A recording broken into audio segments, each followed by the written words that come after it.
To the Thursday, April 6th meeting of the Asheboro City Council. I'd like to start with a moment of silent prayer and ask that you stand and join me in prayer, and we'll follow that with a pledge of allegiance.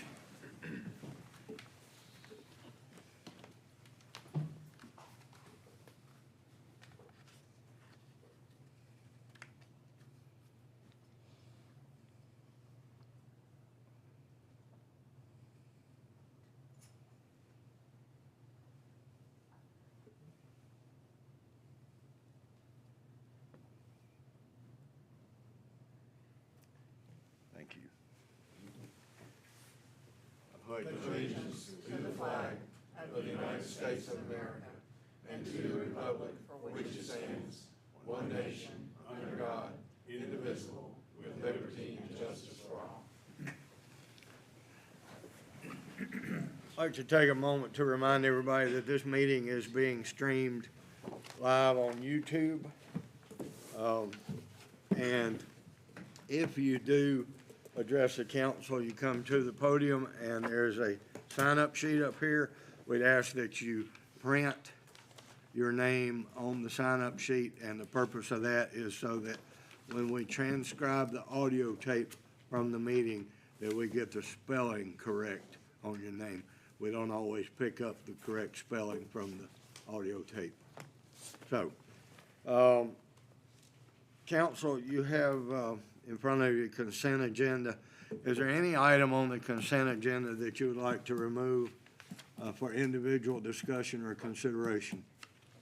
Mr. Mayor, I apologize, not the consent agenda. We do have the public comment period in front of that, if you don't mind. Public comment period, I did miss that. We're not gonna have that tonight. It usually comes up first, so since I've already asked, can we go ahead and? Just for the minutes, it's nice to keep it in the order on the agenda, if you don't All right. mind. So, Well, just for the sake of keeping it in order on the agenda, let's assume I did not call for a motion to approve the consent agenda, and we will back up. And I did miss the public comment Consider the period. matter tabled. Is there anyone in the audience tonight that would like to address the council on any items of city business or concern? This is your opportunity to share with the council.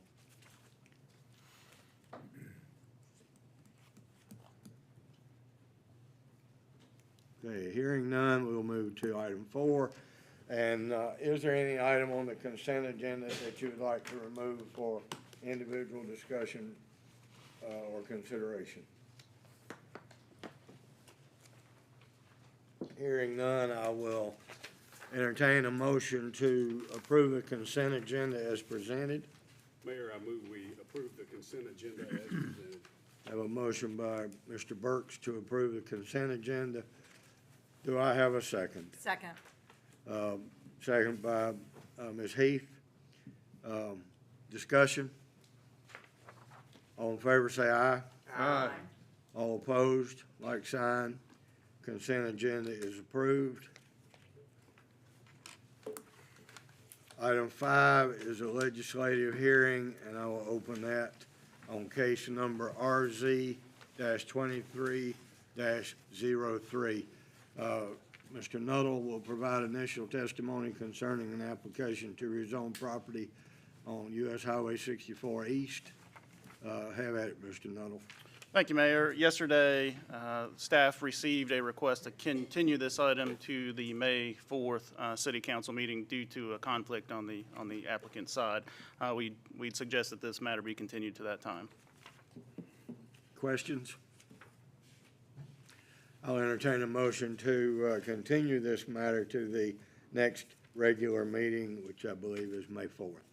Mayor, I move we continue this matter till May 4th. Thank you, Mr. Bell. I have a motion. Do I have a second? Second. Second, Mr. Swears. All in favor say aye. Aye. All opposed? Item 5 is continued to May 4th. Ms. Susan Hunt, you have a request for us. If you come on up and remind you to sign the sheet, please.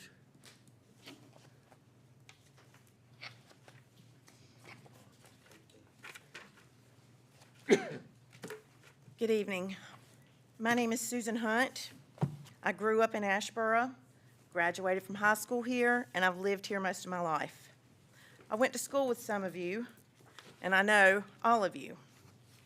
I think you all probably know that my son Keaton died after an accidental fentanyl overdose in June of 2019, and that I co-founded Keaton's Place with my best friend, Angel Schwartz, who is Keaton's godmother, in March of 2021. I think most of you know what we do, but I'd like to take a couple of minutes to remind you and update you on our work. Our primary mission is helping people with alcohol or other drug addictions find help. We are not doctors or counselors or therapists. We're just people who care. We are a bridge to recovery. Our help may be linking someone with detox or inpatient treatment or both. It may be sharing resources for outpatient services.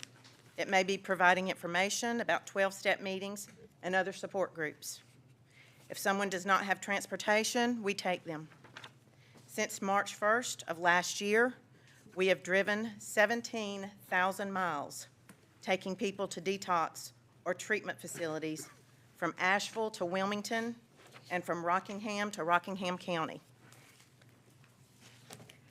At Keaton's Place upstairs, which is the former bank building next to our main office at 120 Worth, we offer space for support groups and 12-step meetings, such as Alcoholics Anonymous and Narcotics Anonymous. We do not run these meetings. They are independent. Our goal is to offer space for a variety of meetings that can help people on their journey for recovery and for people touched by addiction of others. For instance, we are working to help establish a group for grandparents who, due to addiction, are raising their children's children. There are currently 9 meetings and groups weekly, and the average monthly attendance is over 400. For several months, we've been working with Rhino Leap Productions on a film about drugs that we plan to take into local schools. Thanks to City Manager John Ogburn and the city, the film will premiere at the Sunset Theater on the evening of Thursday, May 11th. We continue to work on plans that will expand what we do to support people in recovery, but our mission does not include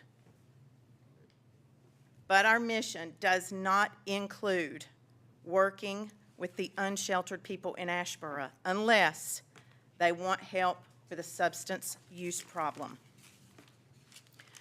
The homeless people were here when I opened the office 2 years ago, and they will be here if Keaton's Place closed tomorrow. We talk often about staying in our lane because it is not our mission to provide services for people who are homeless. I need to say that again for the people in the back. We talk often about staying in our lane because it is not our mission to provide services for people who are homeless. But unsheltered people pass by our office every day, and we do not ignore them. We are non-judgmental, and we try to be kind. We stock the bird box out front with bottled water, snacks, hygiene supplies, and we serve coffee and hot chocolate, which is especially welcomed when it's cold. Many unsheltered individuals have addictions, and sometimes, and a lot of times, untreated mental health conditions. We do not treat mental health conditions. When they are ready to seek help, we help them. If they want treatment, we help them get started on that path. If they want shelter, even if they are not seeking treatment for substance abuse that day, we try to help them too. In the past year, we have taken between 10 and 15 women and men off the streets of Asheboro to treatment or shelter outside of the county, which is not what we do. We took them because they did not want to be here. But sometimes, after a few conversations, or after many conversations over many months, someone says that they're ready for a change. You never know when that day may come, but we're ready when they are. Thank you. Susan, hang on 1 minute, please. Any questions of Susan about their mission or their location or anything at all? Susan, I'd like to tell you that I appreciate what you and Chip do. Thank I know you. it's a very needed service. Mental health is certainly the root of one of our biggest problems right now. So, Agreed. thank you for your work. Chip, thank you very much. I appreciate all you do. I had a question. Yes, sir. How many detox beds do we have in Asheboro right now? We have 16. They're located at Daymark, It's We- down, okay, so they have 16, okay, yeah. across from the high school, and we work very closely with them. We also have a contract with them where if they have, which they've never had before, if they have a bed available in Fayetteville, they have no way to get them there. So we have a contract with them that we transport people for them to rehab and, After detox? yes, sir. Now, I'd heard that the hospital was trying to set up some detox beds. Have you heard anything on that or anything going on that so far? No, sir, the only time we really use the hospital from our point, if somebody comes to Keaton's Place, is for alcohol detox, because you can actually die from that. And Daymark won't take them. So sometimes if they go to Daymark will call us and say, Susan, we've got somebody trying to detox from alcohol. Can you pick them up? So we pick them up from Daymark, take them to the hospital so they can get medically evaluated Okay. and medically cleared for detox. 5 or 6 hours later, sometimes 2 days later, they'll call us back to pick them up from the hospital and take them back to Daymark. And the hospital has no transportation. So we do this on our behalf, and a lot of the times, it's on our dime that we pay for it. Yeah. How, if someone doesn't need detox or is out of detox, how long does it take to find a placement treatment center for them now, usually, approximately? Well, we travel, like I said, all over North Carolina, and sometimes it's the next day. It's been as long as 10 days. So So they they're have- stuck after detox. They get discharged from Daymark, and then they're wandering the streets. And a lot of the times, they either go back to where they were using, and a lot of the times, they overdose. I know that when my son got out of 28-day rehab in Asheville, for the first time, he overdosed the day he got out. Okay. Now, we're to get this money from the drug settlement. And I think I heard like something like 17 million over like 4 years. Yes, sir. And so health department's going to spend this money. So we should be able to develop something right in this area, a treatment center, right? It's treatment centers so you won't be hauling people so far. Have you heard anything about that or anything like that so far? Chip is probably better suited to speak on that, but we have, we applied for some of that money. Okay. We asked for $50,000, but again, we don't do treatment. And sometimes it's better because we deal with people all over. Sometimes it's better if they're Randolph County residents, that they get out of town. Town, yeah. Yeah, so I'm not really pushing for a rehab here, because sometimes they can rehab and then you turn back around and they're right back to their grandma's house or their user's house or their drug dealer's house. They need to get out of town. And that's why we've taken no less than 10 people out of town. But the money is there in your application, so We have asked for $50,000. it hadn't come down yet, but is application. We should find out in June, Chip? I think in June. We should know in June. Yes, sir. All right, thank you. I appreciate your work, really. Thank you. Susan? Yes, ma'am. First, thank you very much for the work that your organization is doing. It's vital in the community, obviously. Thank you. Can you talk a little bit about where your funding comes from? Most of our funding now has been from the generous citizens of Randolph County. We did get money from the county.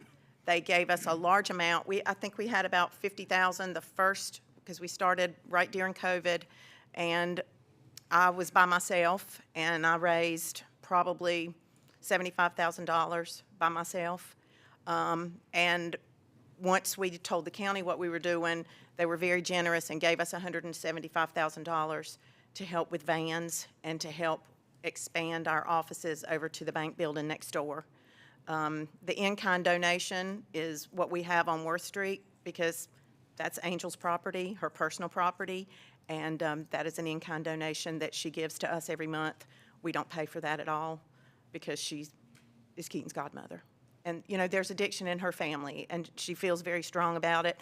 And I think the reason we got so much money from the people here in town is addiction is in everybody's family. And if it's not in your family, you just don't know it. The statistics are too strong. Our board members have, everybody on our board has had someone die in their close family from addiction, and I didn't know it. I asked them because they were friends, and I knew they had, you know, the talents that we needed to form a nonprofit. And when I talked to several of them privately, they said they had had children or parents or nieces and nephews die of addiction. So I think that's one reason we really don't have anything that we need. We can put it out on Facebook, or we make a couple of phone calls, and it's there because it touches so many people. So, thank you, Kelly. Just for the audience awareness, back during the coldest weather of the winter, Keaton's Place, Chip and Susan and many of their volunteers with assistance from the soup kitchen and a couple other groups in town opened warming centers just to get some of our homeless people into a warm shelter overnight during the coldest weather, and I appreciate that. I've discovered quite a bit of red tape involved as you and I have talked. I'm discovering it too, David. Yeah, Never knew about all that red tape. Yeah, but the emergency services has made cots available. They've got some new ones ordered. Yes. I hope they'll be along shortly. They do. But now that it's spring, it's kind of a moot point for. No, it'll still be a little used. while. It'll still be used, and again, that's not my lane.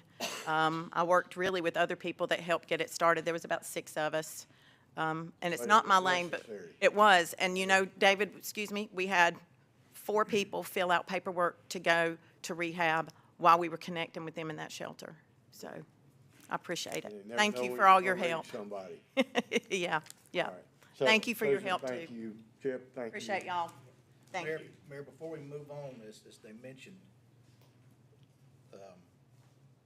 May is Mental Health Month, and that is part of your agenda in May. There'll be a resolution for the council declaring it Mental Health Month and Substance Abuse Month here in Asheboro.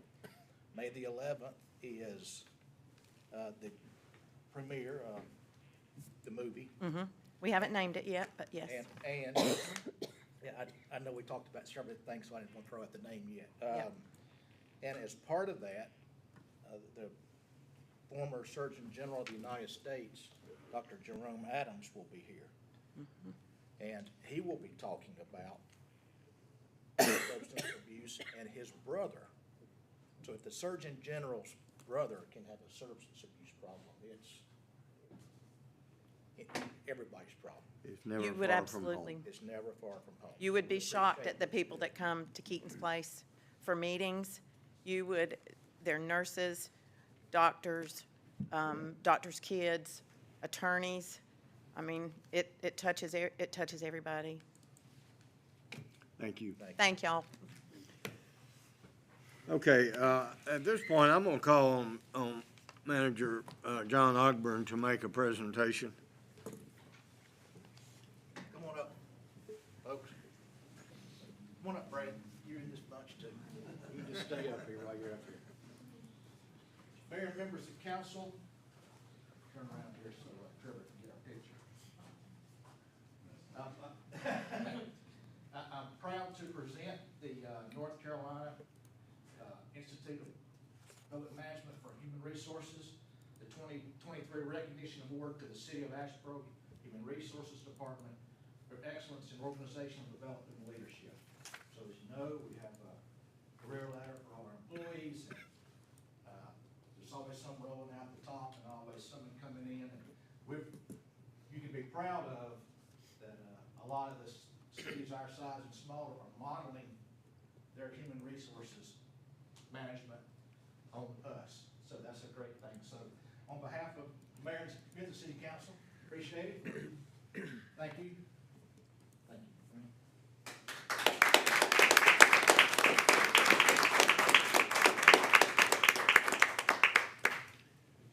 Brad, you can stay up here. Thank you for the good work. For the excellent job you did. Good evening. We had, the North Carolina Department of Labor had a luncheon on the 27th, Safety Awards luncheon. 25 of our city employees were able to attend. The department, 10 departments in the city were recognized at that luncheon. There were 3 silver awards, which means you have to have days away less than 50% of the industry standard. The award was a police department, wastewater treatment, fleet maintenance. And then we had 7 gold awards, which the days away, restricted and transferred has to be 50% or less of the industry standard to receive that award. And we had street maintenance, facilities maintenance, water sewer maintenance, recreation department, public works, water treatment plant, and administration, which administration, I didn't realize that that's the 29th consecutive year they've got the gold award. So that's it. So we're proud of that too, when you see our folks out there and they got helmets and eye patch and protection. There's a reason why we're doing that. There's a reason why the police officers wear all that big gear. Reason why firefighters wear yellow when they're working in the street if they don't have their bunker gear on. So all that means we have a lot. If you look at the top, the 10 most dangerous jobs, 2 of them are police officers and firefighters. But if you look at those jobs and think about the tasks they do, we do most of those tasks. We work underground, we work in traffic, we work up high, we work with electricity, we work with chemicals, we work with natural gas. So if you think about, and we drive lots and lots of miles. So if you look at, get a chance, just look at that and think about the task we do, not what those jobs say. The most dangerous one, of course, is, lobster fishing and all that, which we don't do. They did say that local government is more dangerous than mining and manufacturing. So, Yes. and that's not public works, that's entirely all what we do. So there is a lot of moving parts in the city. These awards are sponsored by the Department of Labor every year, and our department, many of our departments win or are awarded performance awards year after year. I thought I was batting a cycle, but I realized there were a lot of consecutive years on there, so. Thank y'all. Thank you, Brad. Thank you. Mr. Hackett, item 9, Assistant Finance Director Steve Hackett, will discuss the results of the request for proposals for audit services. And it's good to have you on board, Mr. Hackett. Thank you, sir. We gotta get Steve a nameplate, he never sits back. Need to get him a decent desk. Like I told you the other day, it don't matter. I'm all about the work, not about the appearance. I told somebody a long time ago doing an audit, I said, they're paying me for this, not for this. Obviously, they're not paying me for this. It is good to be here on staff. I have a lot of respect for Ms. Reeves, over 26 years of doing y'all's audit. I have even more respect now after working under her for 1 month. I don't see how she keeps all these balls in the air. And I've learned some from her this month, and I'm just amazed. I knew she did a good job, but I didn't know what she had to deal with to do that good a job, and now I do. The Finance Department of the City of Asheboro sent 42 requests for proposals for audits on February 8, 2023 to eligible audit firms for the audit this fiscal year 23, next year 24, and the one after that 25. The Finance Department received 6 responses to its RFP by the due date of March 13th. All audit firms that responded had extensive experience in government auditing, and most had experience in municipal, school district, and county audits. Of the 6 submitted, the Finance Department recommends the firm of Thompson, Price, Scott, Adams, and Company, PA, as the most responsive bidder for the City of Asheboro audit for year ending June 23, 24, and 25. The firm has 6 offices: Whiteville, Wilmington, Elizabethtown, Cary, Charlotte, and Cleveland. The audit will be staffed out of the Whiteville office with assistance from the Cary office if needed. Alan Thompson, a partner with the firm for over 25 years' experience, will be the partner in charge of the audit. The audit will be staffed by an audit manager with 3 senior staff. The audit fee for the year ending June 30, 2023 is a not-to-exceed amount of $41,500, which includes testing of any eligible federal and state grants, and it is binding. The Finance Department's preliminary assessment is there will be possibly 2 to 3 federal grants and 4 state grants to be determined as major for testing. The $41,500 audit fee has also been quoted for the year ending 24 and 25. But a current governing board cannot obligate a future board, so these amounts are not binding and may be renegotiated for those subsequent years. Available for your view, if you would like, is a detailed analysis of each respondent's submission. The lowest bid was from a firm in Boone of Blackburn, Childers, and Stiegel CPAs. They're based out of Tennessee, but they have one office in North Carolina. Their estimation of days on site for field work were 2 to 3, and in my experience as auditor for 26 years of your audit, 2 to 3 staff persons on site was estimated by them, and this should take more than 2 to 3 days in my opinion. Plus the logistics of them being based out of Boone led us to believe that considering those logistics, there's a reason for not selecting that firm. Is there any questions? I think I heard you say that it was gonna take 4 from Whiteville to replace just you. Did I count that right? A lot of firms, probably not. A lot of firms will staff, to do more audits, they'll staff a lot on each job, and a lot of them have a financial staff and a compliance staff. And Thompson Price does that. They have one person that's basically nothing but looking at grants. The others will be staffing for the financial audit. I hate to talk about my past experience, but we had a hard time finding staff, as everybody is. And so that's why I ended up doing all the work myself. And I found it, in my place, it was easier because I would run into something here and know, well, okay, it's going to affect this, and I go over here. But lots of times when you have more staff, they got to talk. They've got to talk. This firm here, out of all the submissions, I corresponded back and forth with the partner in charge, and I feel like their fee's fair. A lot of the other firms had a not-to-exceed fee, but they charged so much per grant, and so it made their fee go even higher. And I confirmed with him that this was a not-to-exceed no matter what they ran into, and he agreed. So I believe this firm was the best one, in my opinion, to choose. Sound like a good fit and a fixed number then. I think it is, yes. Very good. Is there any other questions? Don't anticipate any compliance, time frame problems with this firm, Steve? I think they said they want to come in do some preliminary testing in June, which is normal. And then basically some testing of internal controls and such, which is normal. And then they'll come back probably a couple months later, I believe it was, to start the field work. And I've been tasked with drafting the financial statements. So that's going to take something off of them.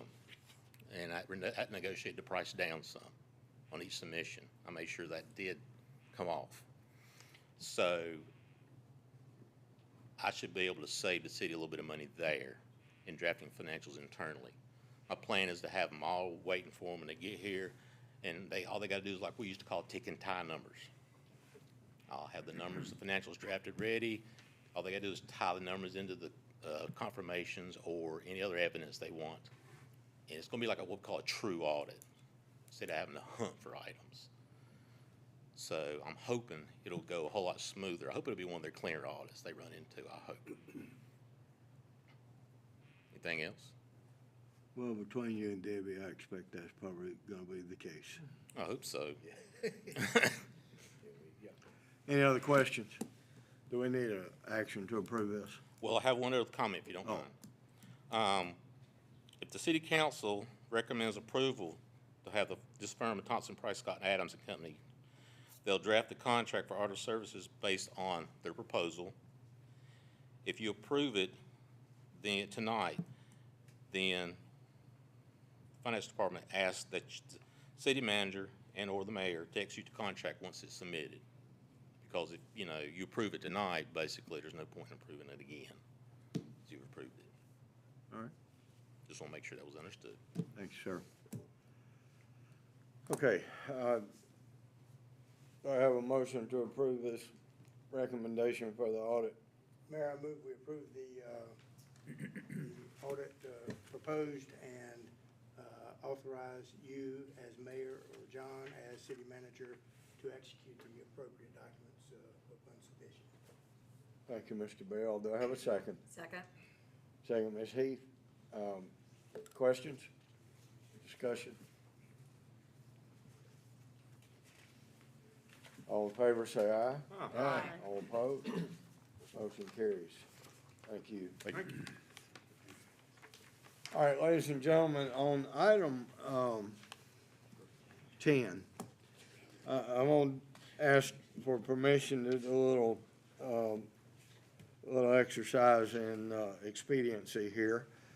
I'm going to request that I be recused from discussion on item 10 and item 12A, which both involve the Trade Street property project, and me being a property owner on Trade Street, it's the right thing to do. I'm going to ask for permission to be recused for those two items, and at the same time, I'm going to ask for the council to approve combining or moving 12A up to right behind 10, so that we don't split them with another report.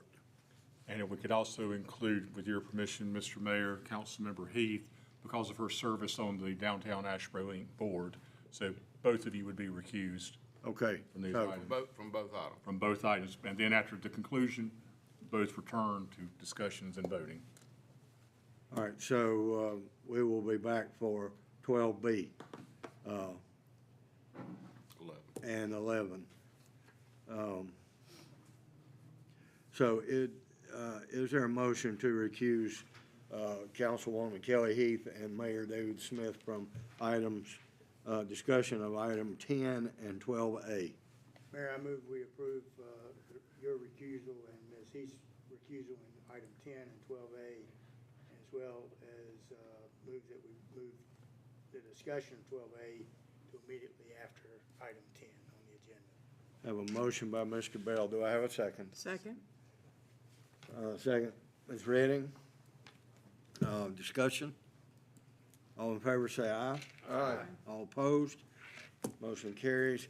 Ms. Heath, I'm going to suggest that you and I actually leave the table. Okay.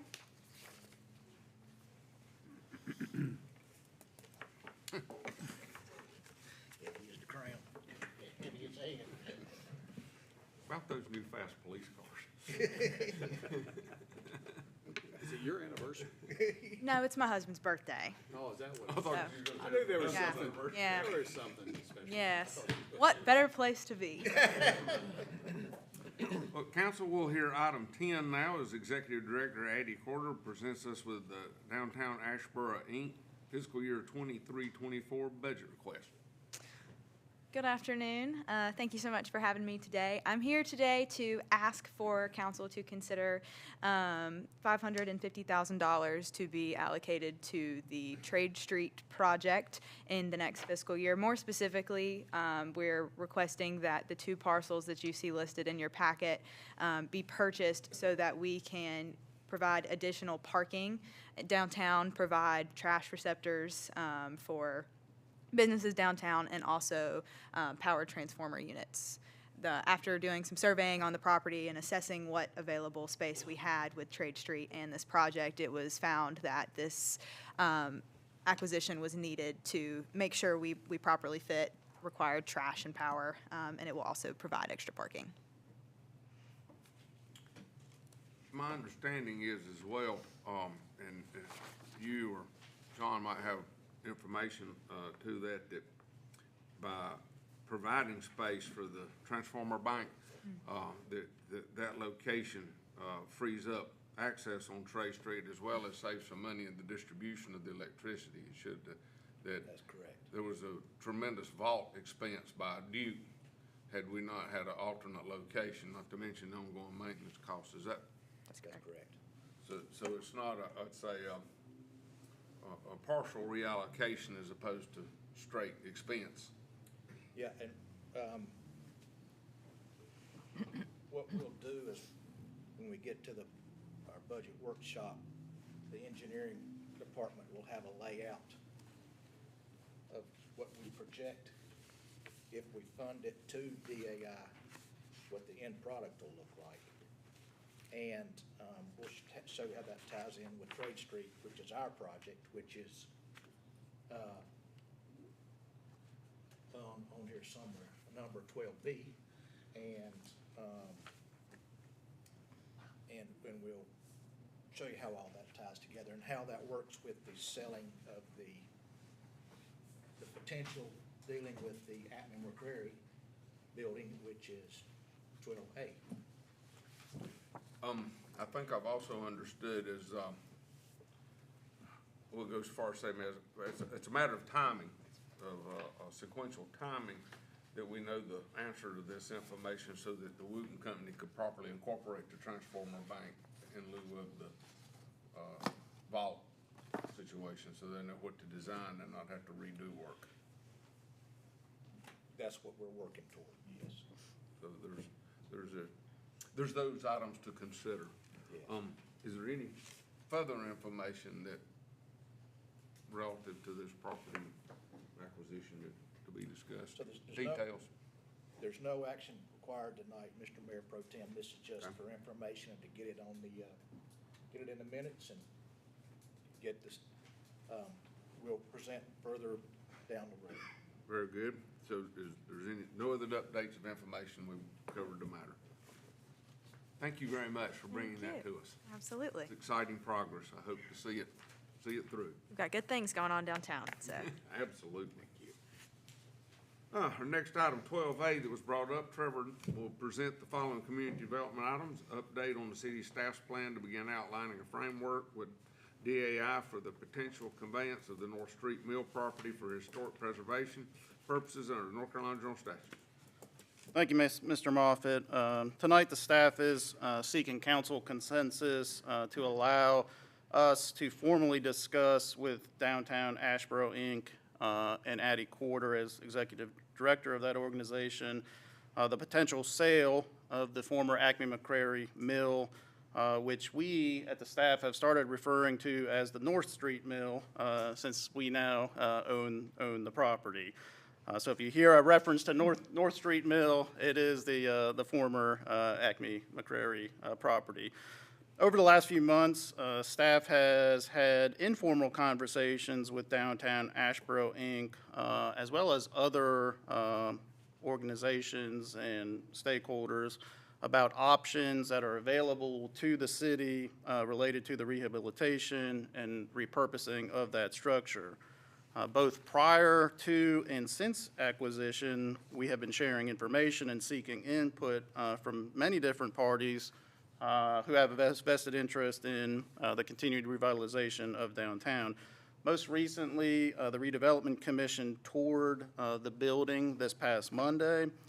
The commission discussed potential uses that may make sense in that structure, the various opportunities that the site offers, but also the recognized challenges that may be faced with a project of that size.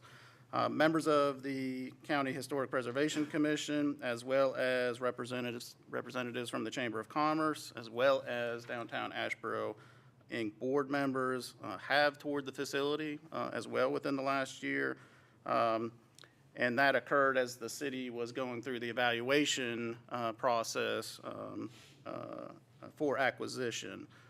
In addition, we have heard from developers, even without publishing a solicitation or a call for proposals, about the property's potential to serve as really a catalyst for downtown investment.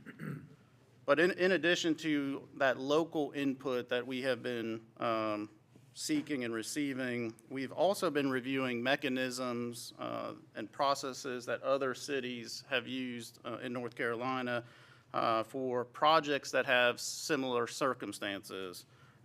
That work led us to contact and receive a proposal from the UNC School of Government's Development Finance Initiative. That program at UNC, from their website, is identified as one that can partner with local governments to attract private investment for transformative projects by providing specialized finance and development expertise. And in fact, in the proposal that I've provided to you and through discussions with that group, that's exactly what they seek to do. As I said, your packet includes that proposal. You will see that it's very detailed. It's a very well-crafted offer that the School of Government has provided the city. And I want to publicly thank the staff of that program who have spent several hours talking with the city staff about various paths that could be pursued to lead to a successful project. But not surprisingly, you know, due to the breadth of the services that they offer and the activities that they require to complete that process, it's rather expensive to engage with that program, and we would expect, if we were to do so, for that engagement to take over a year to get to the point where we may be at a point then to solicit partners. So all of that has kind of been weighing in our evaluation as we make a recommendation as how to proceed. It is our current opinion that collaborating with Downtown Asheboro Incorporated about what might be necessary for that organization to purchase this property right now is the preferred path for the city to pursue. Historic preservation that supports economic development is a primary objective of DAI. As you know, one of the main reasons the city acquired this property was to ensure the preservation of a historically and culturally significant asset in a manner that complements and supports downtown. In speaking with Ms. Corder recently, redevelopment of this property is in fact a strategic priority of that organization. And while there's no commitment from DAI to purchase the property, there is interest in developing what could be a framework to use to accomplish both the city's and DAI's goals. So unless there is an objection from the council, we'd like to begin earnest conversations with Ms. Corder and also commission a property appraisal that would establish current fair market value of the North Street Mill property. Should those conversations with DAI be productive, we'd expect a return to council with an update of that progress within 60 days. I'll be happy to answer any questions either about where we're at or perhaps the proposal that's been provided to you from the School of Government. I was curious about the UNCG consultants, for Sure. lack of a better description. I presume they just didn't start that yesterday, and that they have some examples of what the results of their efforts are, and you know, considerations and all. I think, is that something that sounds like it'd be very interesting information to have. You know, how does this go about, and where did their efforts lead to? Yes, and they serve and can serve in different roles. I think what we have found in talking with them is we're hopeful that our project is a little bit further along in terms of public interest and developer interest out there. That's based on calls that I frequently get from even out-of-state development firms who are interested in the property. A lot of times our understanding is that they will be brought on largely to ensure that there is interest. That's right, because a big part of what they do is kind of a pro forma type of review that can be presented to developers to show that there's profitability in the project. They also can do kind of third-party consulting for local governments as well.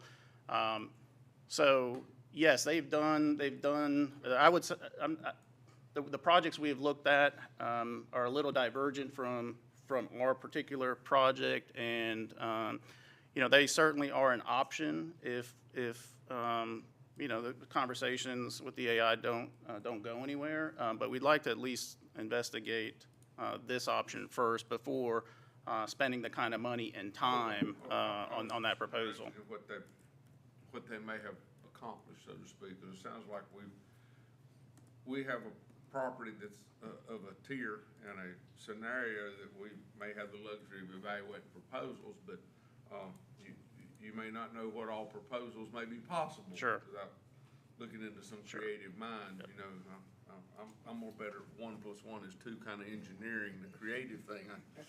I enjoy a good presentation.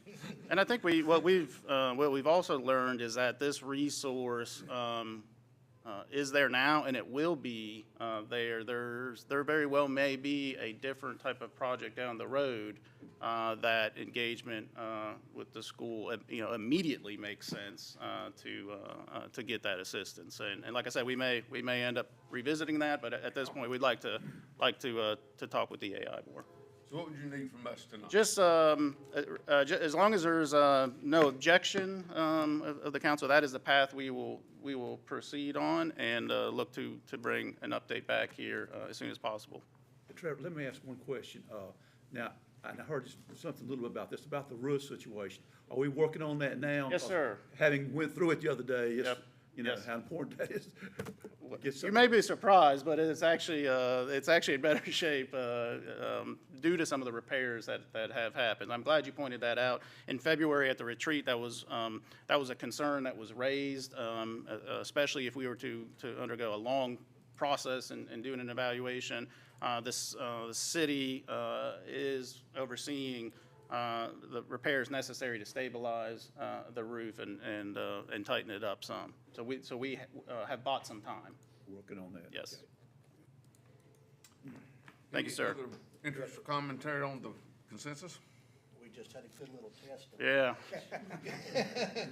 Maybe we should go in there tomorrow. That's a good idea. Get Granny's bucket and go through there. I think there's consensus, at least on my part, to consider the pre-development services Charlie? with the school. No question, yes. James? I believe we have a consensus. Well, Proceed on. Mr. Bell, I just want to be clear in this, that the School of Government's proposal is we're not recommending at this point to engage. No, I'm just saying that there's consensus to consider that as Okay. an option. Yep. Yeah, Okay, great. I felt like you were clear in your Yep. order of progress. Yep. You know, and I was Yep. just, I my misunderstood. commentary is more curious exactly what they did, what they'd accomplished.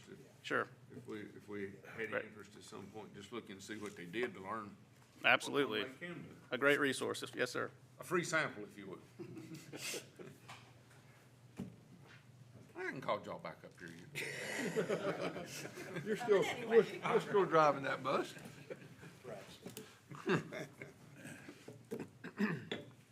Where?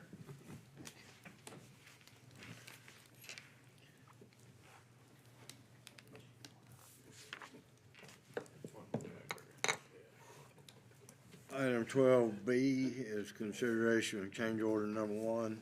I think we need to go back. I'm sorry, skipped right over 11. Chief? That might have been a Freudian message to be quick. That's your hint. If anybody needs a ticket going down that hill on Zoo Parkway, it's him, not me. Okay, annual report from Chief of Police, Mark Lineberry. All right, good evening, everyone. Start out with 2022, the calls for service, 27,878, and as you can see, that's up from the previous 2 years. Part of that, though, probably half a year, we worked with 911, and traffic stops were added as a call. So that shows some of the inflation. But the reason we done that, it just helps us in our audit process because we were mandated by the state to do stop forms. So we audit that every once in a while, and it was kind of difficult. but this makes it a whole lot easier. So 911, every car that an officer stops, 911 puts that in as a call. So that's part of the reason the call seems to be up, I would think. The next page is Part 1 offenses. This is your most serious crimes. As you can see, the numbers on a 3-year, there's some fluctuation, but nothing really sticks out as being real significant. If we go down in a few things, we may go up in something else. But that's your most serious crimes, and I think it was 3 homicides in 2022. And you can see in 2020 it was 5. I believe that's, I'm sorry. In 2022, I lost my 3 and 22, robbery. 6 and 21 and 2, and That's right. I'm still, we had that rations 21. but it's always good when that number comes down for sure. But that's the most serious crimes. The next page is our response. As you see, the top 10 calls that we respond to, alarm calls is the most, welfare checks, suspicious persons, vehicles, 911, you'll see the list. One thing we strive for is a 5-minute response time, and after 911 tells the officer of the call, the travel time is what we're looking at, and you can see we was just under 5 minutes at 4:58. Now there is occasion sometimes that it would be longer or less, but on an average, we're under our 5-minute response time. And you see pre-en route, that's the time that 911's taking the information for the calls, entering in the computer, and a lot of times they'll enter something in the computer. The officer can see that in the car as the call's coming in, so they can get a head start headed that way, which helps reduce that travel time. Chief, is escorting people to the bank and That's bank, the finance department or water department, bank, funeral homes, the escort, things like that. That's your escorts.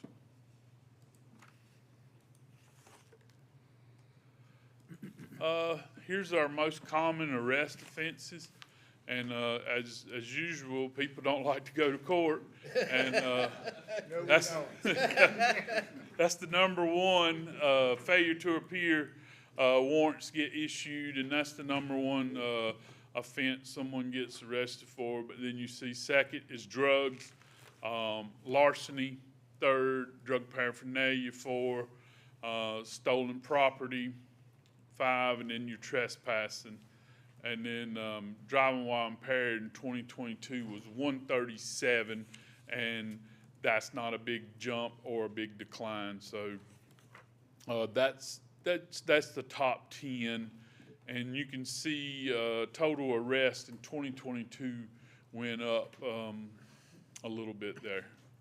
Chief, are you seeing still lots of opioids in your selling of your narcotics? Yes, Selling, and possession and manufacturing. that's right, and that's the next slide, and it varies. I looked at that, and it looks like the heroin in 2022 was down.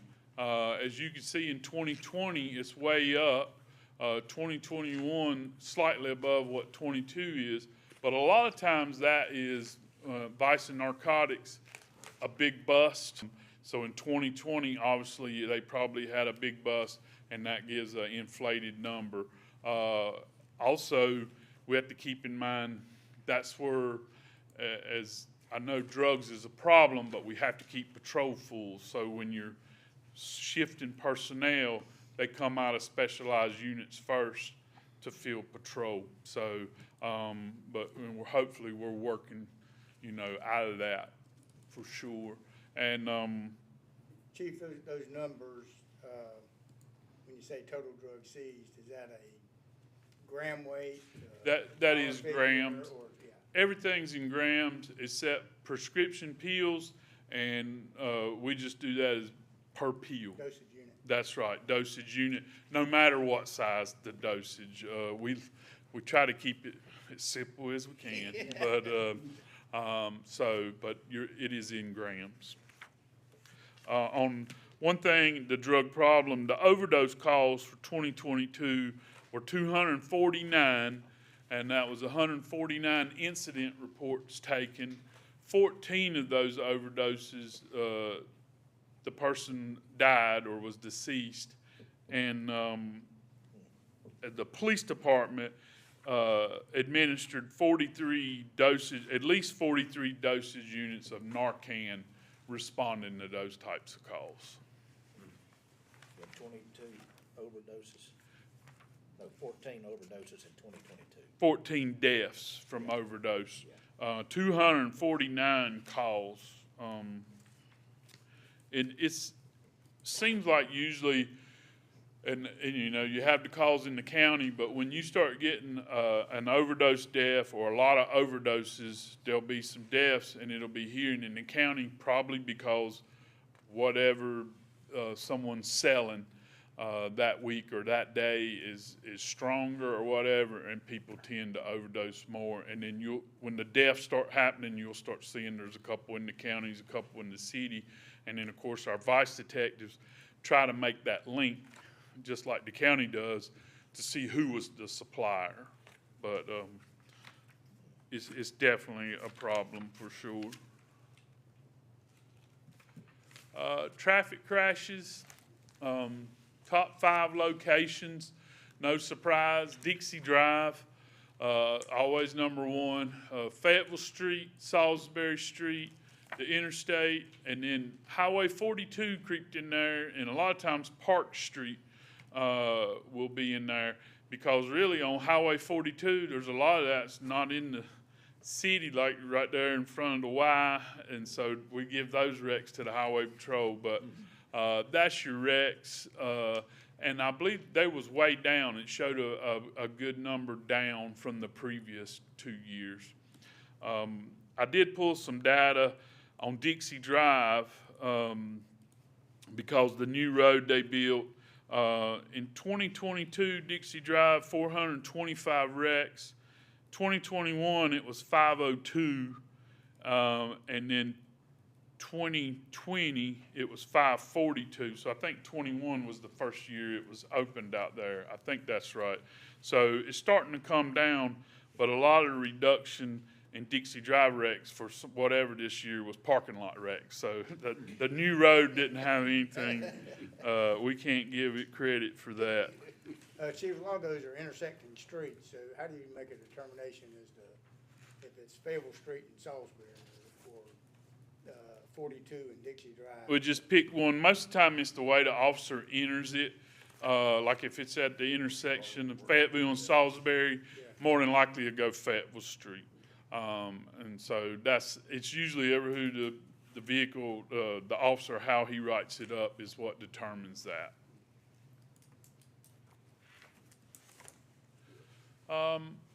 Animal control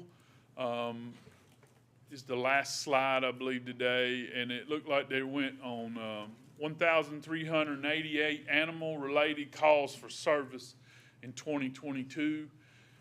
And, of course, they did welfare checks, field interviews, running at large is a big one, and they picked up 567 animals. And I think probably in the booklets that y'all got, it has more of a breakdown, dogs, cats, and things like that. But they're vital for sure. Patrol loves them. We got 2 good people there in animal control right now, and things seem to be running just pretty smooth there.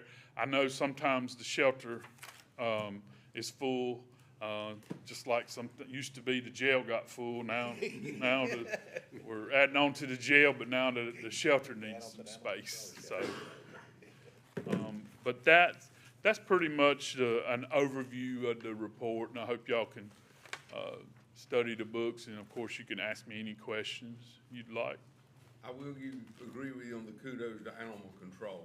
It's I know you've had staffing issues, just like everybody else. But currently, it's doing well, and they do good follow-up. I mean, on their own, they take, check back. I'd like to echo that. We've had the occasion to use them very frequently in the last month. Very, very helpful, very professional. Two really good people in that position, and they seem to be happy, and they work hard at it. Chief, the social district now, we're still not getting much reports for crime there, right? Is that right? No, I haven't seen an uptick in that. And then I have had some people come to me and say they see more of a police presence at night.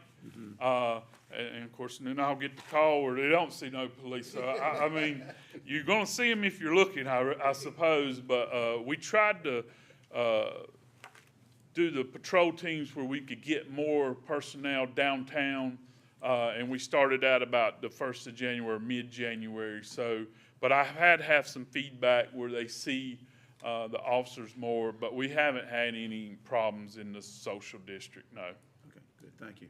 And Chief, I know you've got your eye on some students who are in BLAT to hire them. Sure, yes. We have 8 currently at RCC, and these folks will graduate, I think in May, and then we'll wait and get their stuff for the state and start their field training. So those 8 hopefully come out, and they'll be in patrol in October or so. And then we have one young man at Davison Community College as a police trainee.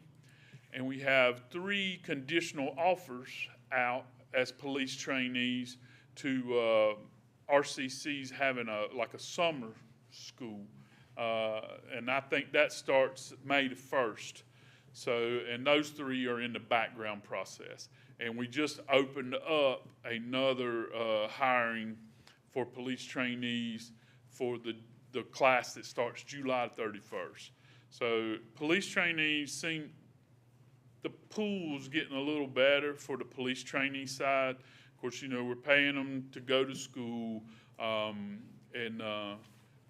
it seems to be working well. We don't get many lateral, and the laterals are the ones that, we can get out on the road a whole lot quicker. But hopefully, if everything will stay its course, this fall we should see a lot of rookies out there. So you better, if you're speeding, you better slow up. So, anybody else got anything?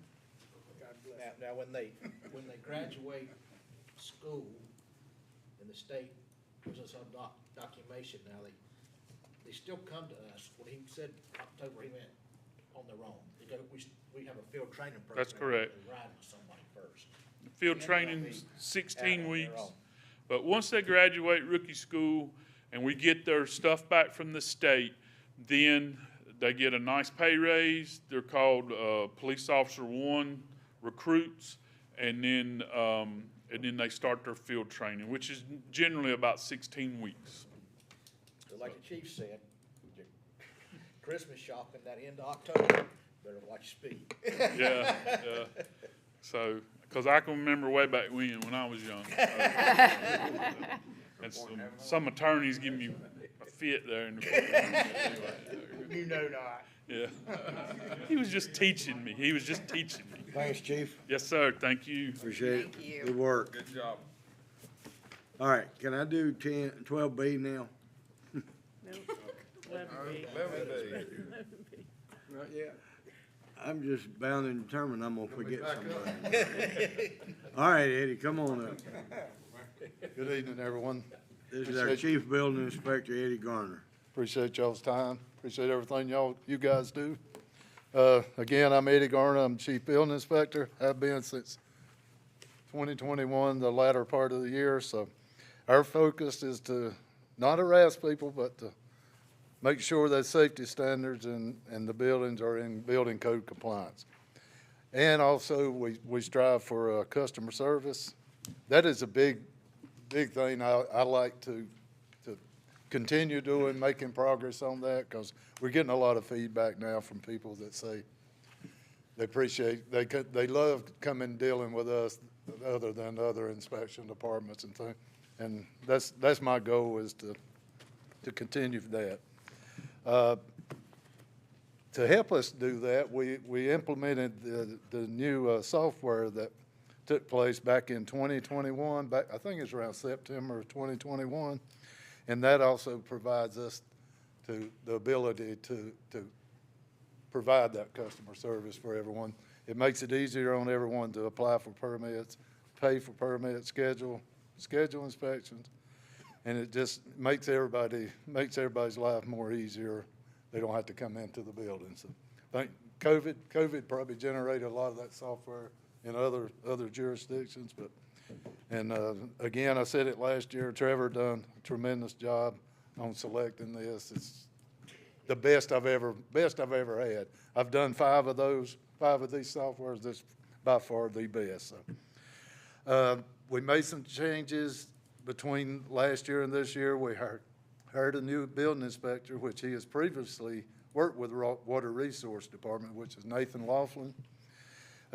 He was a licensed general contractor, so he wanted to come aboard, and it works out real good for timing, for get the inspections done now. The Department of Insurance wants us to get all residential inspections within 2 business days, or they could, people start complaining, and the time goes by, and it starts affecting everybody else down the road. If we put one off, we're putting another one off, and we're doing a very good job of keeping up with our inspections, and we do a lot of same-day inspections, and Nathan come along and helped out tremendously. He has already, he started last March, and he's already achieved his level 1 in building, electrical, mechanical, and plumbing. Now, those level 1s in all 4 trades in the first year are very, very good. He done a very good job at it. And to the ones that doesn't understand it, you got 3 different levels in all 4 trades. So, you got a level 2 in all those, and then go up to a level 3. So he's got some time to go. It usually takes 5 to 6 years to achieve that, but he has hit the ground running and been a great help. We can tell when he gets back from one of them schools. Everybody. And which kind it was. Everybody calls me on it. So, like I said, we're here to help people, and it's worked out very good having another inspector here. And it's not been bad. We've learned a lot too. Yeah. It does business, because y'all do an excellent job, and response times are great. Yep, we appreciate it. We're getting caught up on our codes.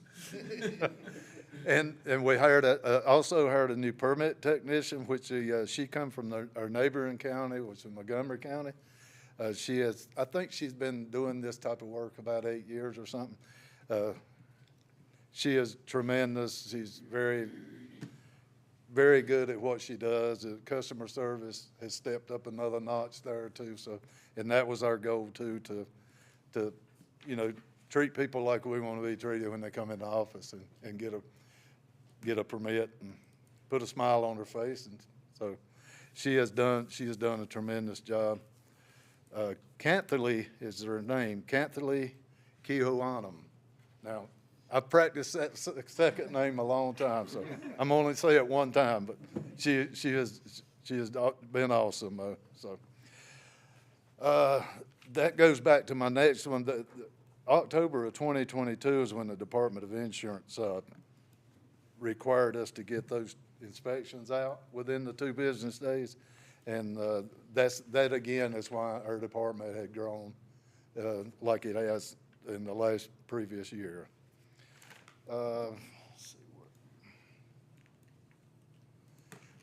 I think this is a 2-side, on your screen you got 2 sides there, 2 slides, I mean.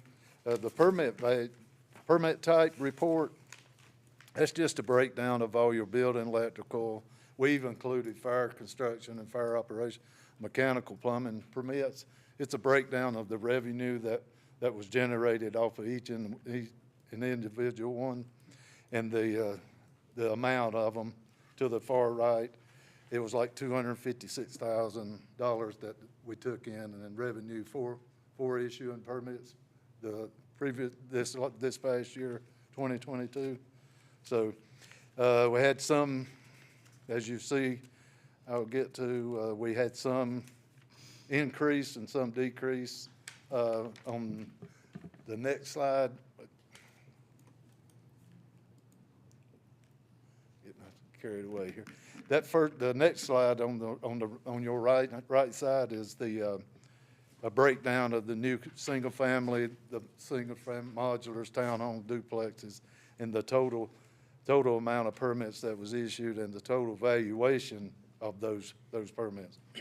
And granted, the valuations is exactly what they put on the application when they submit it. It's nothing that we do any calculations there.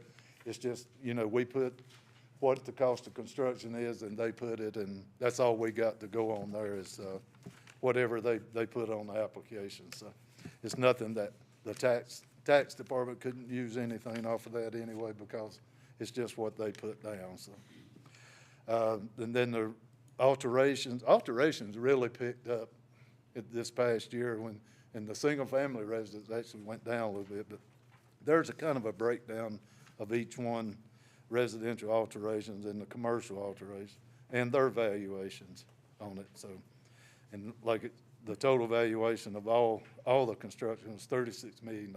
So that was 36.7, yeah, of the total construction. So this next page is double-sided too. Again, this is a breakdown. This is just a breakdown number of new single-family dwellings that we permitted in 2022. If you'll notice, it's a significant drop, but there again, it lowered because of some of the sites are being prepared during this time. I look for this to really increase this year. So this, especially, it's already increased this past month. So, and alterations and things, additions really increased. So, let's see below.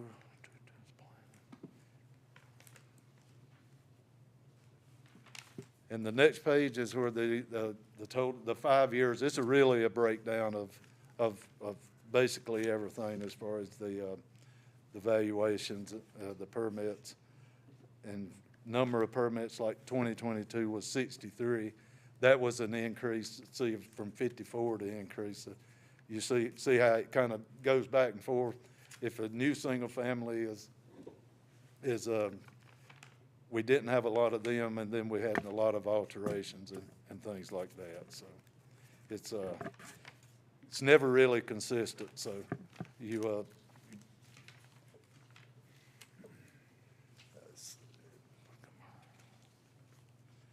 and then the 5 years, the last 5 years is what we got on the commercial and residential valuations, and it increased, or it decreased total, you see, from $36 million. So it just depends on what they put down as far as the valuation on the permit application. So we can pull a lot of numbers from it, but it's just that. It's a lot of numbers for the valuation. So, but overall, we look for this year has already been busy.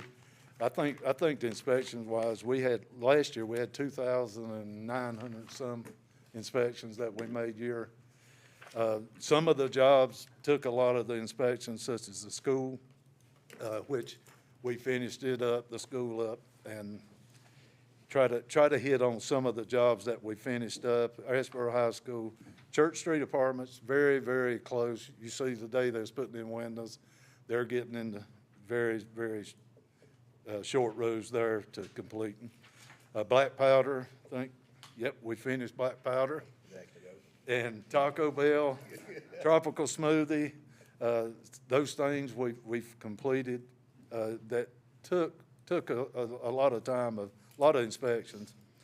Pizza Inn, we're starting to heat up over there. The San Hills Mental Health Detention Center now are taking my time. It's a higher level inspection, so those are taking a lot of my time. especially the detention center. They got a lot of folks out there that's working, a lot of contractors, so it's keeping us busy on it. And you want to explain to the council why we're doing the detention center, even though it's not we're doing the detention center because it's in the city limits, but you'd think, well, the county should be, where they can't inspect themselves, so. Yep, that's exactly right.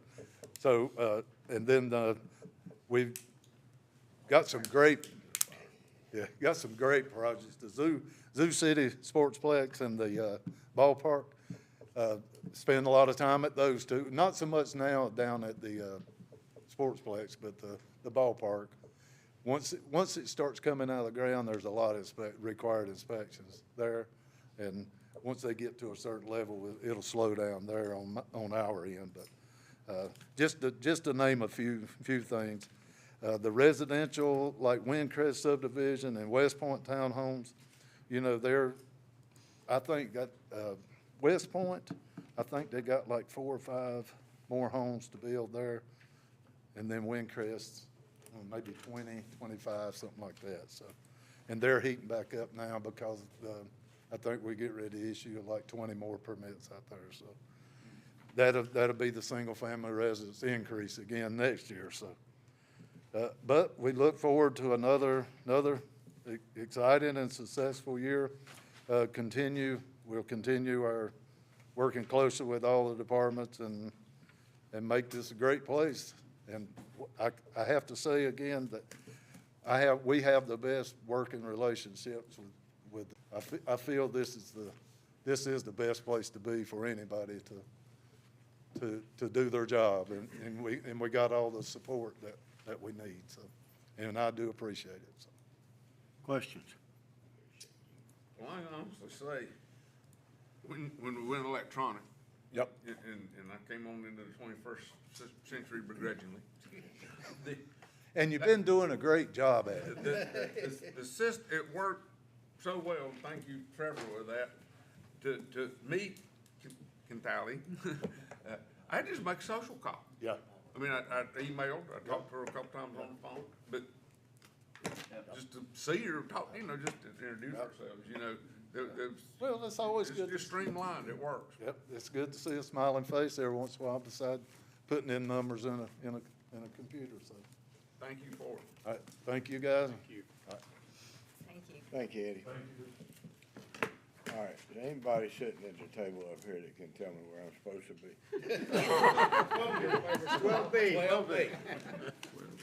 12B. Let's pull numbers. All right, 12B, consideration of change order number 1 in the amount of $74,000 to add North Street to Wooten Cummins Engineering Services. Trevor, go right ahead. Thank you, Mayor. The Wooten Company is putting the final touches on its data collection and pre-design services phase for the Trade Street renovation project.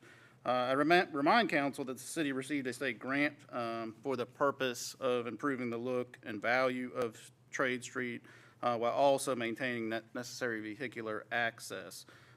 In the course of the staff team's work on this project, and after review of information that was starting to be compiled by Wooten, it became apparent to us that addressing the issues on Trade Street without having a plan for doing the same on the short segment of North Street between Trade and Sunset would be ill-advised. And while we have the design team out there, now is the time to kind of capitalize on some economies of scale for design services. So the city staff requested and received a proposal from Wooten to add that aforementioned segment of North Street to its scope of work. The cost to do so is $74,000. That's roughly 1/3 of the cost to prepare the Trade Street plans. We believe that's reasonable and do recommend adoption of the reference change order number 1. Thank you. That is the only section of North Street that still has overhead wires. Yes, sir. Questions? All right, do I have a motion? Mr. Mayor, I'll make a motion, we move with change order number one, the amount of $74,000 to the Woodland Company. I have a motion by Mr. Moffett. Do I have a second? Second. Second, Mr. Burks. Discussion. All in favor, say aye. Aye. All opposed, motion carries. Item C, consideration of change order number one in the amount of $3,436 for additional design services by Prospect Landscape Architecture for the David and Pauline Gerald Center City Garden Project. Thank you, Mayor. Due to additional services that have been rendered by Prospect Landscape Architecture, which was at the request of the city, for master planning services related to the Gerald Garden, we present a change order in the amount of $3436. This approval of this change order will ensure that adequate funds remain in the project to allow preparation and permit construction drawings in the coming months. So we do recommend adoption of this as well. Questions? Do I have a motion? Mayor, I'll move that we approve change order number one in the amount of $3,436 for additional design services by Prospect Landscape Architecture related to the development of the Center City Garden. I have a motion by Ms. Heath to approve this change order for the David and Pauline Gerald Center City Garden Project landscaping architecture services. Do I have a second? Second. Second, Mr. Bell. Discussion. All in favor, say aye. Aye. All opposed, motion carries. Ms. Reeves, item 13A is ordinance to amend the state capital and infrastructure fund for the Trade Street renovation project. Yes, sir. As Trevor alluded to, we have some funding from the state, which all of you know, about $1.5 million, that is in a project fund waiting to be spent. And I know everybody's looking at great ideas on spending it. But at the time we set up the project fund, we did not know what we were going to be doing with it, so we put it in a category called unallocated. And the budget amendment in front of you moves $309,000, which is the combined cost of the Wooten Engineering services from the December contract, plus this amendment that Trevor just referenced, moving it out of an unallocated into an engineering category to make it available for us to spend for that purpose. So the request is to move $309,000 from downtown facilities unassigned to downtown facilities engineering. I request adoption by reference. Have a recommendation. Do I have a motion? Mayor, I move we adopt the ordinance by reference to move $309,000 from unassigned to engineering. Have a motion by Mr. Bell. Do I have a second? Second. Second, Mr. Schwiers. Discussion. All in favor, say aye. Aye. All opposed, like sign.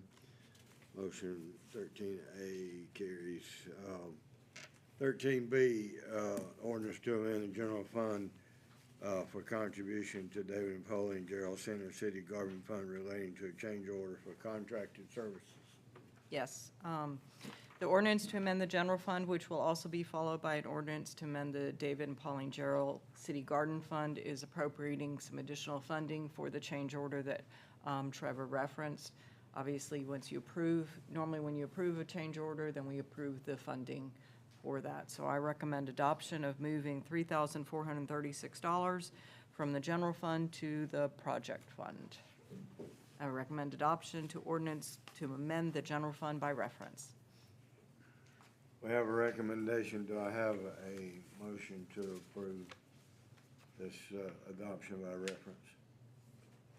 Mayor, I move we adopt the ordinance to amend the general fund for contribution to the Center City Garden Fund by reference. I have a motion by Mr. Bell. May I have a second? Second. Second, Mr. Burks. Discussion. All in favor, say aye. Aye. All opposed, like sign. Motion carries for 13B. Now, following that, we have an ordinance to amend the David and Pauline Gerald Center City Garden Fund in order to request the same funds and incorporate that into the project fund. I recommend adoption by reference. Questions?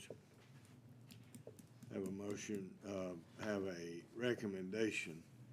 May I have a second? I'm sorry. May I have a motion? So move, Mayor.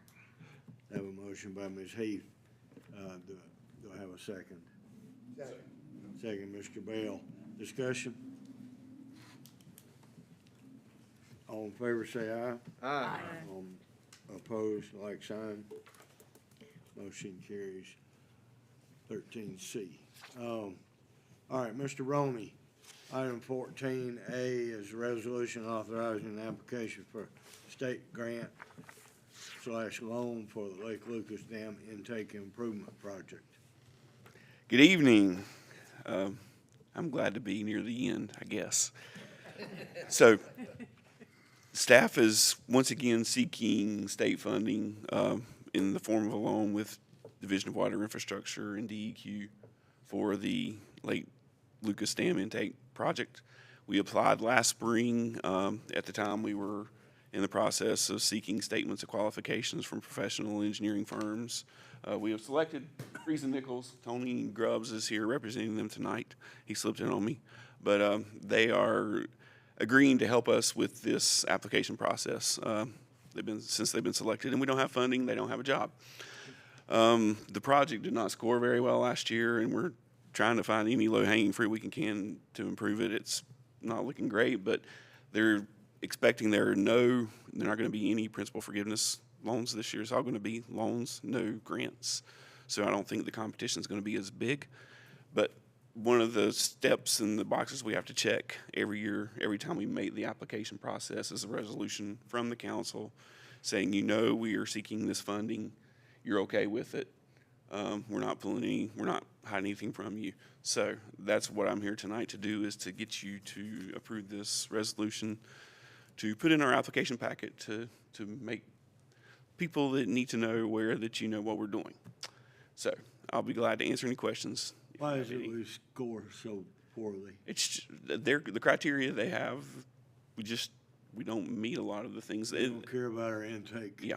The fact we're drawing water off the bottom of the lake. There's people without water. That's it. We don't have the need other people have. So We do too much prior planning. And we're penalized. but we continue to try. Okay. Interest rate associated with this, if we were successful, and it would be. The last one we got was 1.1. Isn't that right? Or 0.9? Because we just got approved for that back in the spring, and Bring that up just to champion the cause. it's a 1%. It's borrowing. 1% right at is our interest rate. The So money it's is almost free. Yeah, it's Almost free. Okay, Cost of the do I have Yeah. a motion? I just ask. You just giving us an update. I'm saying at- you're applying for that again. But I need you to adopt this resolution by reference. Okay, do I have a motion to, Mayor, I move we approve the resolution authorizing the application for a state grant. all right, we have a motion by Mr. Bell. Do I have a second? Second. Second, Ms. Redding. Discussion? All in favor, say aye. Aye. All opposed? Okay, item 14A is approved. 14B is contract award decision for the purchase of 7 chemicals. Go ahead. Chemical time. So, as we always do in the spring, we advertise for purchase of chemicals for the next year. Our purchasing contract runs always from April 16th of one year to April 15th of the next year.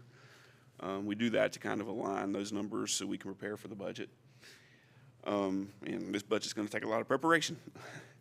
But on March 14th, we received 14 bids for the 7 chemicals that we advertise: liquid alum, liquid caustic, fluoride, fulylic acid, sodium hypochlorite, which is our bleach, calcium nitrate, which is our odor control chemical, sodium permanganate, and the calcium hydroxide, magnesium hydroxide slur we use at the wastewater plant for our pH control. We received those 14 bids. We have the low responsible bidders listed there. Is it unusual to have so many no bids? Yes, typically, these companies only specialize in certain chemicals. They don't bid all chemicals. So they only bid the chemicals they manufacture or Well, it's represent. not unusual to have that. Not at all. Bids. Not at all. Okay. Well, Univar is an exception. They represent lots of. Figure out the percentage increase. Oh, I do. I can show you those numbers. It's pretty bad. They're petrochemical. The big one was the bleach is a 76% increase. Yeah, and it's an increase of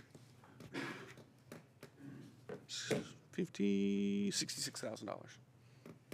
All right, So I just need, questions about chemical bids other than percent. Overall, it's like a 28% increase in chemical costs for next fiscal year. questions? Polytech did not bid the sodium hypochlorite. No.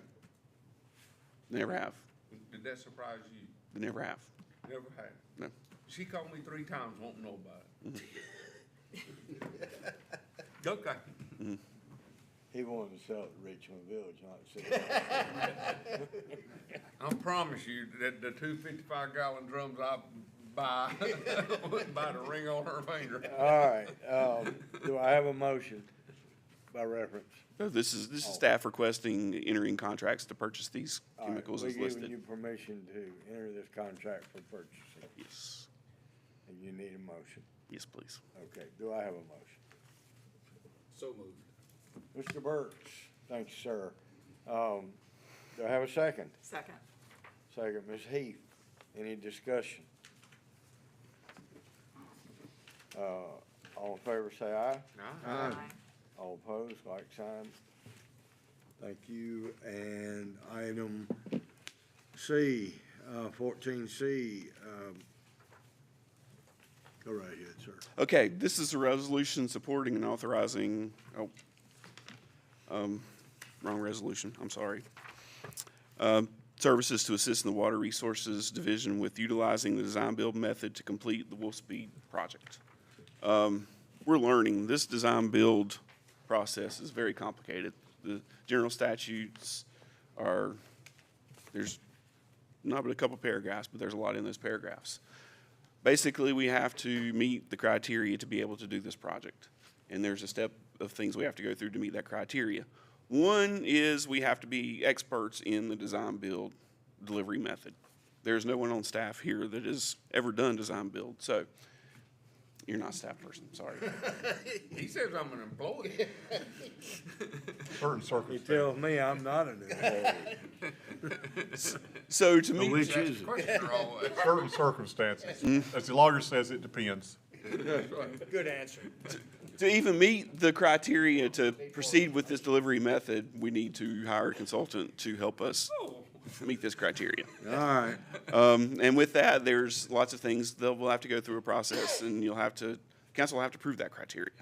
And then we'll do the RFQ, and we're hiring a consultant to manage this project as our representative, not manage the project, be our representative throughout the entire project, to be the As a represent the city. surrogate employee. Well, no, they are professional service, Yeah. an engineering They're gonna be professional working for service. Okay. They'll administer the process. And then All right. we'll have a design engineer Questions? and a construction partner. And then they will help us. I have a question about that. Yes. So is the state paying for this person we're hiring? This will be included in that cost, yes. So they will pay for that? It's part of the. Can you put on the application for the intake valve, if we don't get our intake valve, we can't get some in the water. I don't want, that doesn't make any sense to me. That could be an issue, yes. Okay. I'm sure Michael will point that out to him. Well, listen, but if we Up sit here to with, $55 million, right? if you put in 12 miles of dry pipe, I bet that application will look favorable next year. Yes, it should. It should. Okay, It's all the board. So, go ahead. no, any more? Do I have a motion to approve this request by resolution? Mayor, I move approve the resolution authorizing the consulting services by reference. Have a motion by Mr. Bell. Do I have a second? Second. Second, Mr. Swears. Discussion. All in favor say aye. Aye. All opposed, like sign. Motion 14C is approved. Item 15, we have a special joint meeting scheduled with the Randolph County Board of Commissioners at the Historic Courthouse on Monday, April 17th. That's Monday week, right? Yes, sir. At 5 p.m. in order to hold a public hearing on proposed economic development project. So, Mayor, it's an exciting project. Mayor and I aren't allowed at this point to say too much publicly about it. It'll be out that day, but you'll be excited about this project and what it brings to our. That's a good thing, because I've already forgotten what it was. But it was exciting. It's secret. It's secret. It was when they told me. All right. Okay, Trevor, you got some special events for us? National Fitness, Mayor, okay, John. Yes, so Mayor, we're This excited. ain't one of them senior stretching videos. Absolutely. No, we're excited, Mayor, we'll show you, run this video, finish up the evening here on a high note, make us all feel fit. We're changing the way America thinks about fitness. From college campuses to city parks and trails, we're bringing free fitness everywhere, and we're just getting started. Hi, I'm Mitch Benadget, founder of the National Fitness Campaign. National Fitness Campaign was founded in 1979 when we opened the first fitness court. Redesigned for the 21st century, the fitness court is the world's best outdoor gym. Our 7-movement, 7-minute system allows you to use your own body weight to get the perfect workout. Easy or hard, it will work for you. Our goal is to build healthy communities by making outdoor fitness an essential part of people's lives, so that each day is better than the last. Now more than ever before, it is vital that we move fitness outdoors to remain safe, healthy, and strong. Michiganders, as soon as we can, we go outside, which is one of the reasons why the fitness court was such an attraction to us. What impressed us most was their basic philosophy that they want to provide world-class fitness for free. Truly, anyone can use it, no matter what your age is, no matter what your physical fitness level is, no matter what your skills are. It is very adaptable. Thousands of certified ambassadors will be trained to deliver classes, challenges, and clinics as part of our National Fitness Campaign. New programs are bringing students outdoors across America. The Fitness Court mobile app is your gateway to enroll in these programs. Simply scan the new digital wall with your phone to access a library of free workouts designed to optimize your experience on the fitness court. Learn the moves and take challenges as we dig deep to create impact for our partners across America. This year, we are thrilled to introduce Fitness Court Public Art. Cities have the opportunity to select a local artist to design their fitness court using the power of the arts and fitness outdoors in iconic public spaces. We're proud to have helped cities of all sizes raise millions of dollars from respected sponsors to support free fitness. Wherever fitness is a priority, you can find a fitness court. We're partnering with large cities using urban movement data to map the best locations for healthy infrastructure. We're bringing fitness courts to within 10 minutes of population centers everywhere. They provide these wraparound services that, from a city's perspective, that's what you want in a partner like this. You want it to come presented to you on a silver platter with a bow tied around it. They're one of the best partners, I think, that I personally have ever worked with. We serve almost 1.2 million members across Michigan, and this partnership really is an opportunity for us to bring scalable, free health and wellness opportunities to our community. So I would actually invite cities and organizations, big and small, to explore the opportunity to invest in fitness courts. To be very honest with you, the feedback from different municipalities and different communities has been very positive. We're committed to raise $150 million to bring the campaign to 1,000 cities and schools, building the largest fitness movement in the world. Join us. Let's make world-class fitness free.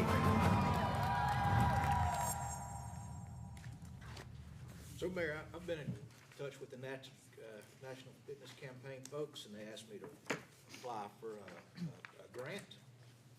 And I'm proud to say tonight that the city of Asheboro has been awarded $30,000 Wow. to this project. We chose to do the bigger project, which includes the wall art, and we intend to put this at the Zoo City Sportsplex and have zoo-themed art. And the great thing about this is outdoor fitness doesn't require a teacher or instructor or coach. You just go up there, you can do it yourself. So you can drop your kids off for an event, you can go do it, you can go down there, walk, you can do it. I'll probably watch you do it, but that reminds me of the Army. And while you're there and you have your phone or online, you won't make an appointment with Joe Mullins? Right, exactly. So, so I'm proud to say that Congratulations. tonight, Mayor, and it's exciting, and I wanted to finish up tonight. I just That is got the- exciting. I just got the information today, and I'll, in your packet is, Is that on general YouTube? yes, Where's it? just go to, Trevor go to, says it, yes. just go to National Fitness Council. Okay. And, we have a resolution, Mayor, to adopt and allocate funds for the outdoor fitness court as part of the National Fitness Campaign. That's item 17 in your packet, and we didn't get it, we just got notified today. That's why it's on today's agenda. And we request approval of that. Do I have a motion to approve, Oh, heck, yeah. the acceptance of this grant money? Is it a grant? It is a grant. Yes, $30,000. You have, were you the motion? I'm the motion. yes. Mr. Moffett made the motion. Do I have a second? Second. Where? And- Mr. Burke. And now, Mayor, Turn down no free. All in favor, say aye. Aye. All opposed, motion carries. all right, now, Mayor, Ms. Reeves has the budget amendment. Mayor and council, there's an ordinance to amend the general fund. It's actually item number 16, but when I was at the very last little bit of the day when Mr. Ogburn was telling me about, he's pointing, and it's last item, and it's last item's adjournment, and I just saw 17, so that's why it's referenced improperly in your packet, but what's referenced as 17 in your packet is actually item 16. Ordinance to amend the general fund, the net cost after accounting for the grant that Mr. Ogburn referenced is $160,000. There's an ordinance to amend the general fund in your packet, appropriating fund balance of $160 to be transferred to the Zoo City Sportsplex Fund. I recommend adoption by reference. All right, Mayor, so. Question? With, Any questions? Do I have a motion? Mayor, I move we adopt the ordinance to amend the general fund by reference. I have a motion by Mr. Bell. Do I have a second? Second. Second, Mr. Swears. Discussion? All in favor, say aye. Aye. All opposed? Motion carries. all right, Mayor, we'll probably send some of our folks to, Hold on. she's got another one. The second part of the ordinances that need to be adopted is an ordinance to amend the Zoo City Sportsplex, and Mr. Ogburn, I'm sorry for interrupting. I apologize. By recommend adoption of reference to an ordinance to amend the Zoo City Sportsplex Fund, accepting the receipt of $160,000 in the project fund so that we can be recording the expense properly. I recommend adoption by Now, reference. do I have a motion for this? Mayor, I move we adopt the ordinance to amend the Zoo City Sportsplex Fund by reference. Motion, Mr. Bell. Do I have a second? Second. Second, Ms. Heath. Discussion? All in favor, say aye. Aye. All opposed? We'll give Motion the- carries. You heard him mention the ambassadors in there. We're still going to send a couple of our people who get trained to be instructors or teach people how to use the equipment. And also, the national, you saw all the sponsors the National Fitness Council has.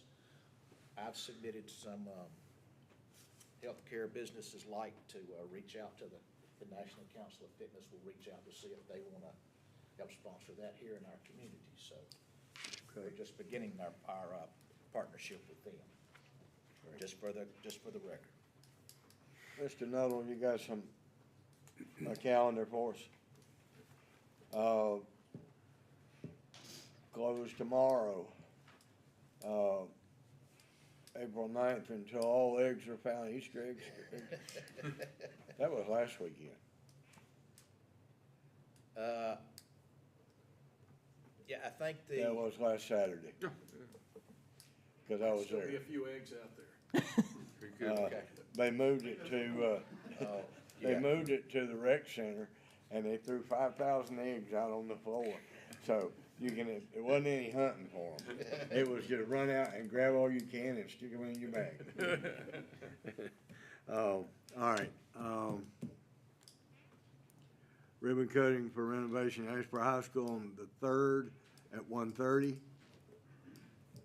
They are moving this week during spring break. That was the plan. Gerald Center City Garden groundbreaking and Community Day is Saturday the 29th, beginning at 10 a.m. We'll have a ribbon cutting with some refreshments and all, and bring your jeans and your work gloves, and we'll ask you to do a little bit of ceremonial type work, cleaning up the area, getting ready for official groundbreaking and. Yes, sir.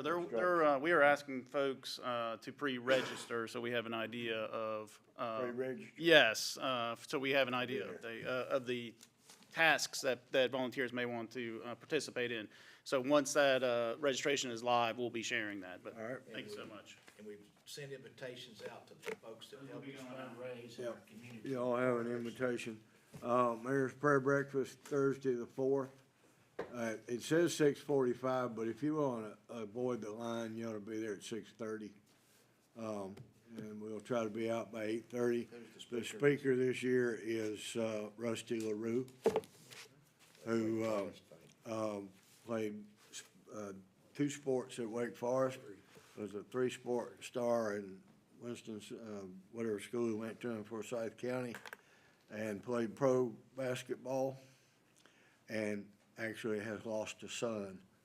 So it's a pretty powerful testimony. If you need tickets, get in touch with Joanne. Those tickets are at a premium. If you are not gonna use them, please don't take them, or if you find out at the last minute you can't use them, please return them, because Joanne has lots of people calling her wanting tickets, whatever's left over. She has no problem giving them away, generally. All right, anything else on the calendar, anybody? I got an invitation this week to the Housing Authority dinner. Oh, yeah, Housing Authority dinner's coming up the first Tuesday in. Yep, first Wednesday. First Wednesday in May. Yeah. Wednesday the 3rd. The 3rd. All right. Yeah, the Star Pet thing. Oh, when is that? That's the 20th anniversary of Star Pet. Decor buying Star Pet, right? Yeah. What's the date? It's on a Monday. What is it? May the 1st. Yeah. All right, Did you respond to your email? Thank you. I did. And are you on the list? Cause I wanna know what shirt size is. Okay. And Mayor, I've got a couple things. There's a child abuse prevention walk downtown on April 14th that the Randolph Partnership for Children and the Family Crisis Center and some others are doing at 9 o'clock on April 14th.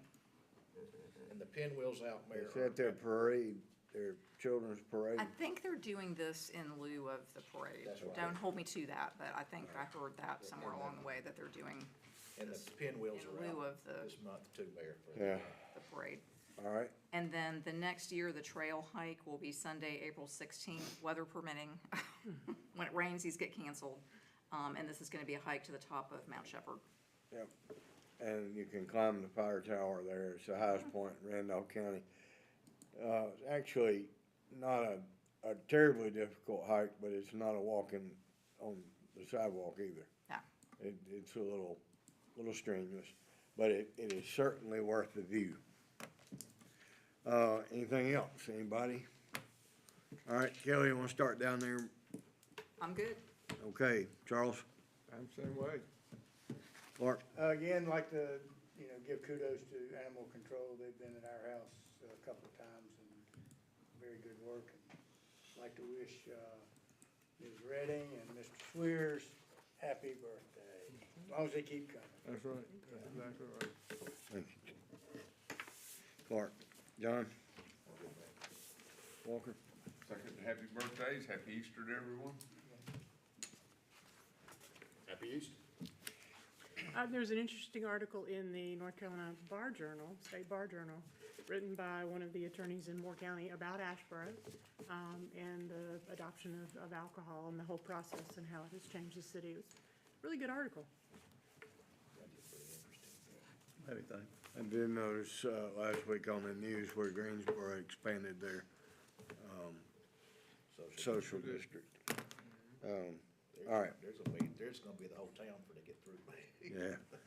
Okay, we will, Didn't ask Bill. I did ask Bill. Ask Bill. Bill said no. No. Oh, okay. Where's the court gonna be, the sportsplex, the fitness court?